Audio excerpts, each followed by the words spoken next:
Vous savez, dans les derniers mois et dans la dernière année, il y a eu plusieurs travaux d'entrepris au niveau de la dépendance, notamment par la dispensation de beaucoup de formations. Donc, on a fait de la formation depuis mars 2013 sur AlcoChoix. On a fait de la formation aussi en entretien motivationnel. On a offert une formation à plus de 70 personnes cet automne en lien avec les traitements liés aux troubles d'utilisation des opioïdes. Ça a été vraiment une année où est-ce qu'on a fait du rattrapage. On avait besoin de redémarrer les formations, de s'assurer d'avoir une cohésion au niveau des services de dépendance. Parmi tous les échanges qu'on a eus avec les différents intervenants dans les formations, avec les gestionnaires dans les travaux qui ont accompagné ces formations-là, ce qu'on s'est rapidement rendu compte, c'est qu'au niveau de la dépendance, on avait beaucoup de cadres de référence, mais pas beaucoup de cohérence. Donc, à un moment donné, on s'est dit, bon, OK, on a le programme de services spécialisés en évaluation. Après ça, on a les orientations nationales, les orientations régionales, une formation ici, un outil de dépistage, un outil de repérage. Ça finissait plus. Et là, on s'est dit, on peut-tu essayer que ça fasse du sens, tous ces outils-là, et essayer de planifier et mieux coordonner les interventions en dépendance dans la région. Donc, aujourd'hui, ce qu'on vous présente, c'est un peu le fruit de cette réflexion-là. Et là, on avait deux options. L'option de vous présenter, on a appelé ça notre continuum de services en dépendance. Et là, on avait comme deux options. On en est venu à avoir un beau continuum, un document avec toute la relevée de littérature, les meilleures pratiques, tout ce qui compose un continuum de services et tout. Et là, on s'est dit, bon, on va présenter ça. Rapidement, on s'est dit, hey, on va être plate. Puis en plus, on a des super conférenciers toute la journée. On a comme le goût de se démarquer un petit peu, puis on ne veut pas que ce soit trop dull. Donc, ce qu'on a souhaité faire, c'est vraiment de rendre le continuum vivant. Donc, la présentation qui suit, c'est vraiment, ça va être une histoire de cas qui va nous permettre de voir un petit peu qu'est-ce que ça a de l'air quand on parle d'un continuum de services. Donc, ce que vous allez vivre, en fait, ça va être l'histoire d'Élie. Élie, je vous le présenterai tout à l'heure, mais c'est vraiment important de voir qu'il va avoir le avant la mise en œuvre du continuum et le après, supposé qu'on souhaite, avec la mise en œuvre du continuum de services. Donc, ce ne sera pas une présentation toute théorique, mais vous allez voir, tout a son importance et surtout, vous allez voir comment chacun d'entre vous, malgré la diversité de la provenance de vos horizons, que ce soit en détention, en scolaire, en réseau de la santé, en santé mentale, en dépendance, comment tout ça fait un tout cohérent. Que chacun d'entre vous qui est assis ici dans la salle, on a un objectif, c'est d'offrir un service au niveau des gens qui ont une problématique soit de dépendance, soit de santé mentale, souvent les deux ensemble. Donc, c'est vraiment important qu'à la fin de la rencontre, vous allez voir que chacun ici a un rôle à jouer dans cette chose-là. Donc, c'était un peu l'objectif qu'on s'était fixé. Bon, là, je m'égare un peu, puis là, je me suis dit, il faut que je sois très sur ma présentation parce qu'on va manquer de temps. Pour le bout de la mise en contexte, c'est ça. Tous les efforts qu'on a faits dans les dernières semaines, puis dans la dernière année, puis même avant, c'était déjà amorcé dans d'autres travaux. C'est clair, on vise à prévenir, réduire et contrer l'aggravation des problèmes de toxicomanie et de jeu pathologique. Et ce, en tenant compte de 3 clientèles prioritaires. Donc, vous allez reconnaître nos clientèles prioritaires au niveau de la toxico, femmes enceintes et parents de jeunes enfants, les jeunes en difficulté et, bien entendu, des personnes ayant des problèmes de santé mentale. Donc, d'où l'importance de travailler à plusieurs et dans des voies très différentes. Sans plus tarder, j'ai envie de vous raconter l'histoire d'Élie. Pardon. Voilà. Ça se peut qu'au moment où on se parle, le genre de situation que je vais vous raconter se passe en même temps dans nos différents milieux. Pour s'inspirer, on est parti d'une histoire réelle, d'un témoignage qu'on a lu dans un journal. Et on a ajouté des choses pour faire un petit peu une dramatisation. Donc, tout événement qui pourrait vous faire penser à des gens connus n'est que le fruit du hasard. Ceci étant dit. Hein? Donc voilà. Fait que je prends le temps de vous raconter l'histoire d'Élie. Je vais le lire parce que je ne voudrais pas oublier des détails. Donc bonjour, je m'appelle Élie. Je suis un garçon. Mon père Robert est électricien, ma mère Hélène est secrétaire et ma sœur Aïda est mon aînée de 2 ans. Enfant, nous étions toujours ensemble avec papa et maman. Avant mon entrée scolaire, je suis un garçon plein de vie, curieux, qui a la réputation de gigoter un peu plus que la moyenne et d'avoir peur de rien. J'aime être dehors, camper, aller en bateau avec ma famille, courir. Je dors peu, je suis une boule d'énergie. J'ai de la difficulté avec les consignes. Mes parents tentent de canaliser le tout du mieux qu'ils peuvent. Souvent, j'agis avec impulsivité. J'ai peu d'amis, je suis un peu dans ma bulle. Papa me comprend, lui-même avait été un garçon prompt et agité. Au centre de la petite enfance, j'ai de la difficulté avec le bruit. Je fréquente un service de garde en milieu familial à partir de l'âge de 3 ans. À l'école primaire, soutenue par mes parents et l'équipe de l'école de mon quartier, je réussis bien. Me faire des amis est un défi, j'aime être seule dans mon monde. Je suis mal à l'aise avec les autres. Mon école primaire offre plusieurs activités dans le cadre de son plan de réussite éducative en lien avec l'estime de soi, l'affirmation et le développement de saines habitudes de vie. C'est une école qui implante l'approche école en santé. Nous avons la chance d'avoir accès à une cour d'école stimulante qui favorise l'activité physique. Une politique alimentaire en cas de décollation, certaines classes bénéficient des services du club des petits déjeuners. Je me souviens de la cohésion entre l'école, la famille et la communauté. Au secondaire, j'ai des bonnes notes. Le sport est ma passion. Hockey, soccer, natation, je suis actif. Je rêve de devenir journaliste international et de parcourir le monde. J'ai consommé du pot pour la première fois avec mes amis en 3e secondaire. On en prend à l'heure de temps en temps.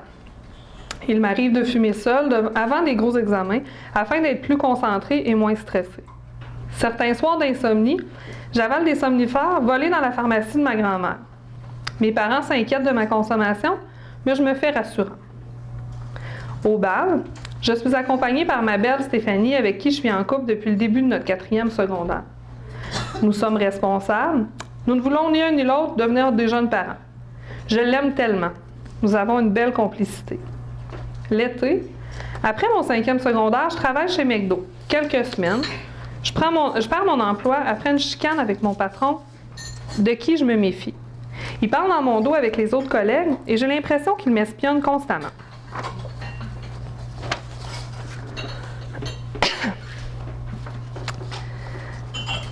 J'ai dû quitter ma ville natale pour aller étudier au cégep en communication.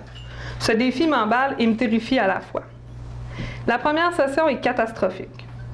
J'intègre aucune équipe sportive, j'ai pas d'horaire, je me couche tard à tous les soirs, je fais la fête du jeudi au dimanche. Stéphanie me quitte en novembre, elle trouve que je ne suis plus le même. Elle me trouve weird. Elle veut m'aider, mais elle ne sait pas quoi faire. Elle en parle à mes parents, ils sont tous contre moi. Je lui en veux tellement, elle m'aime plus, puis en plus, elle embarque avec tous ceux qui me veulent du mal. Je suis de plus en plus méfiant avec les gens qui m'entourent. Mes parents, ma soeur, mes colocs, mes profs. Ma relation avec mes parents va de pire en pire. Ils me visitent au début décembre et ils sont inquiets. Je ne veux rien entendre. Je les expulse de mon appartement. À ce moment, ma consommation d'alcool et de drogue augmente et je me sens de plus en plus étrange, différent. Les autres sont tous contre moi. Je ne me présente pas à mes examens de fin de session et décide de ne pas retourner à l'école en janvier. Au retour des fêtes, mes colocs ne veulent plus de moi et ont trouvé un remplaçant. Depuis septembre, je sens qu'ils ne veulent pas de moi et qu'ils se préparent pour me mettre à la porte. Je suis à la rue, sans emploi, sans argent. Je dois fréquenter un organisme communautaire pour les repas et pour dormir. Après plusieurs discussions avec les intervenants, je prends une décision importante. Je retourne vivre chez mes parents. La cohabitation à la maison est très difficile. Ma famille trouve mes comportements étranges et inquiétants. À plusieurs reprises, les membres de ma famille me proposent d'aller chercher de l'aide. Je deviens alors menaçant, voire violent. Ils pourraient porter plainte, mais ils ne veulent pas briser le lien de confiance qui est déjà fragile. Ils craignent aussi qu'une dénonciation de leur part amplifie mes convictions délirantes à leur égard. Et dans ce contexte, et suite à une chicane avec mon père, J'agresse ce dernier. Je crois qu'il est au cœur d'un complot et qu'il cherche à se débarrasser de moi. Les jours précédant mon délit, des voix dans ma tête m'ordonnent de le frapper, sinon de le tuer. Je tente de chasser ces voix en fumant du pot, mais elles reviennent toujours. J'ai frappé mon père en croyant devoir sauver ma vie.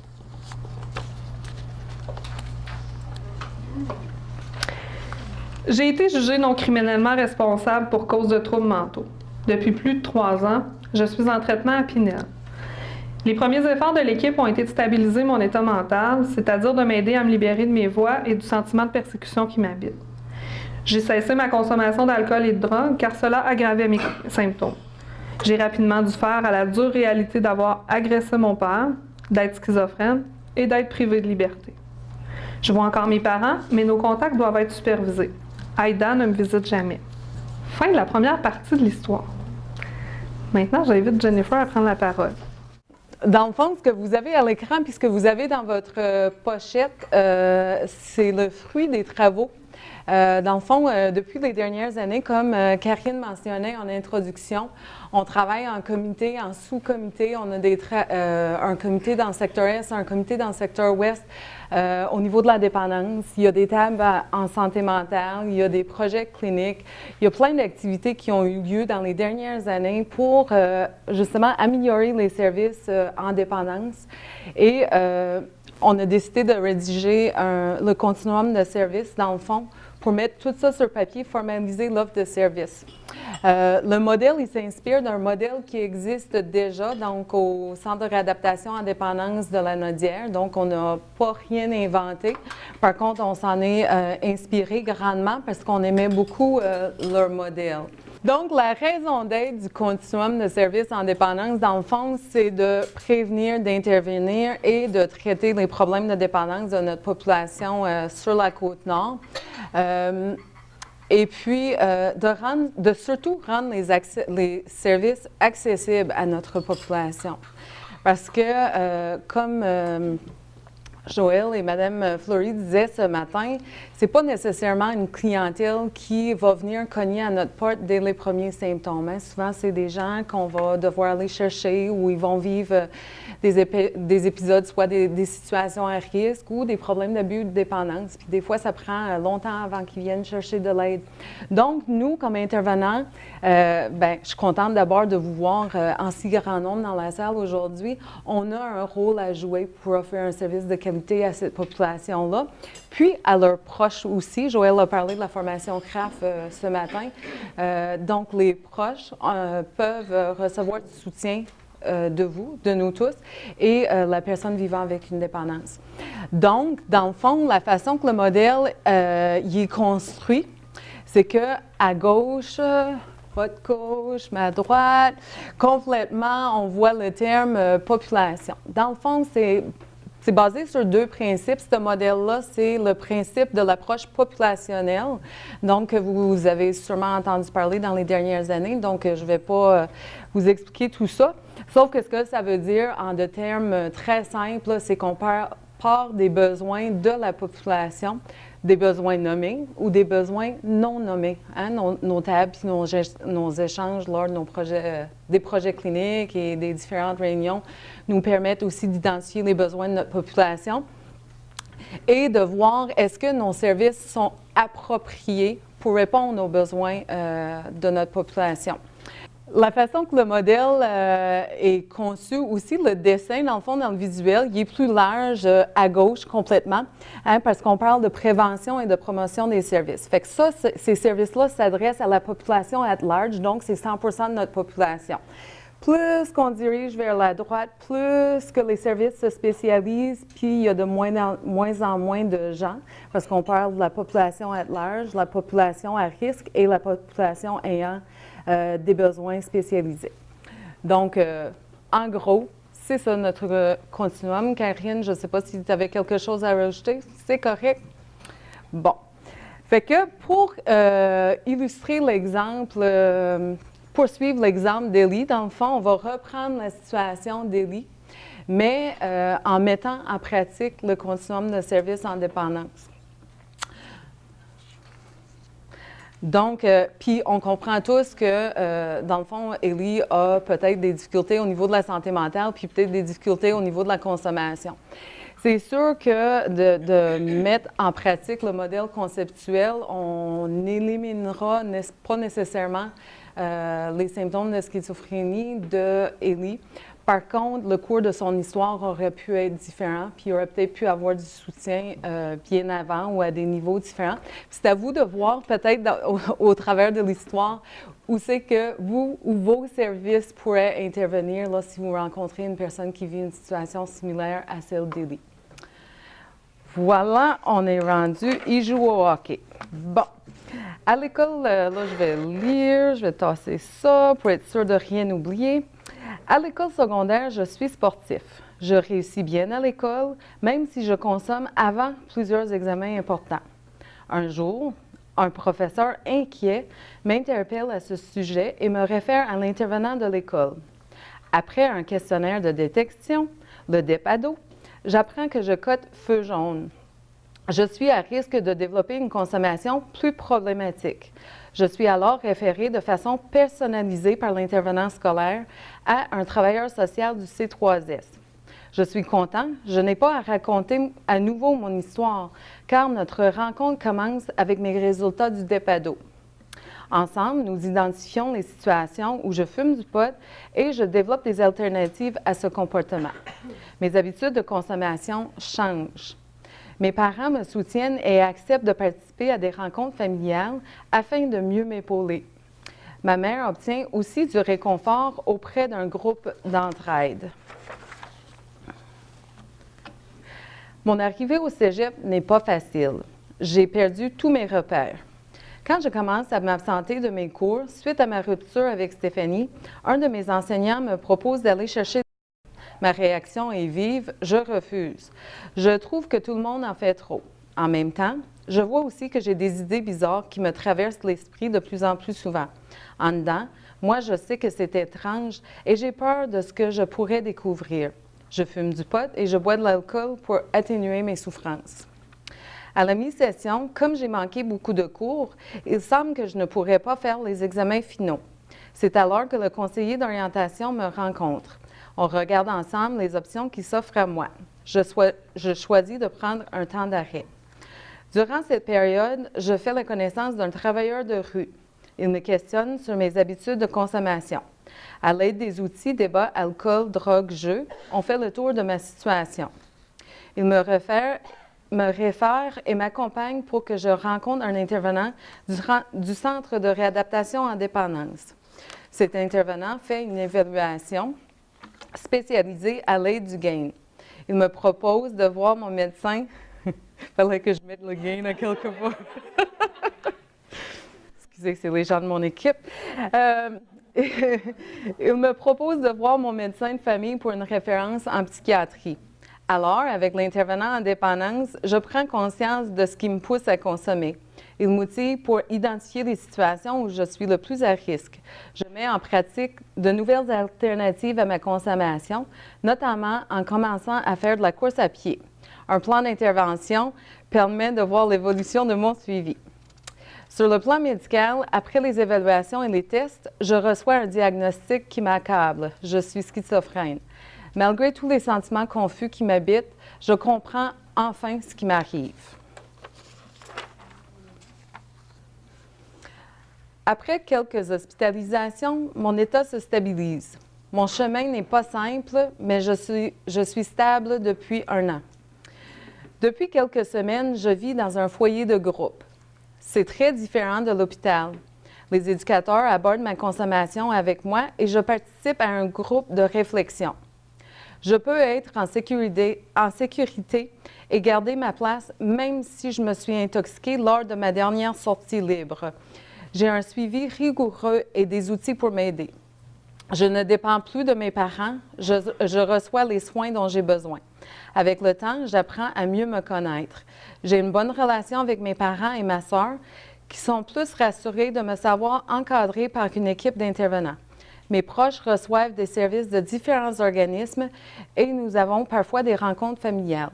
avec le soutien d'un organisme communautaire qui offre des activités en réinsertion sociale. Je suis bénévole à l'occasion de ma communauté pour des tournois de volleyball et à la SPCA.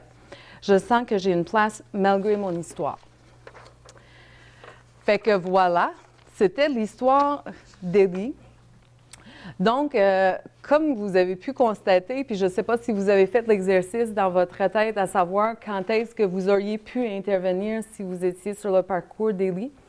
Mais Karine et moi, quand on regardait cette situation-là, ce parcours-là de ce jeune homme-là, ce qu'on se disait, c'est qu'il y en a beaucoup de services sur la Côte-Nord. On n'a pas tous les services qui existent partout ailleurs, mais on a quand même beaucoup de services, mais on a surtout du bon monde qui travaille dans ces services-là. Donc, il s'agit de voir à quel moment, nous, on peut intervenir. Puis, il n'y a pas de mauvaise porte. Hein. Dans le fond, quelqu'un qui a un problème de dépendance ou de santé mentale ou quelque problématique que ce soit, dès qu'il nous en parle, c'est à nous de le référer à la bonne place, ou à l'accompagner, ou à faire des outils de dépistage ou de détection, peu importe. Donc, voilà. Puis, ici, Karine a mis des images de certains établissements. Elle aurait bien souhaité faire le tour de la Côte-Nord pour prendre des photos de l'ensemble de vos établissements, mais on n'avait pas le budget. Donc, donc, il y a aussi, elle a été très concept, elle a laissé des cases vides pour que vous puissiez vous intégrer dans l'image puis dire, ben oui, moi aussi j'ai ma place auprès de cette clientèle-là, auprès de la population ou auprès de leurs proches. Il s'agit de savoir quelle place que vous voulez prendre puis comment y adhérer. Donc, voilà. Fait que, afin de transformer le parcours des personnes vivant des troubles liés à l'usage de substances psychoactives et de comorbidité avec la santé mentale, vous comprendrez que tous les acteurs sont requis et il n'en tient qu'à vous à définir votre rôle que vous souhaitiez jouer prochainement dans le déploiement du continuum.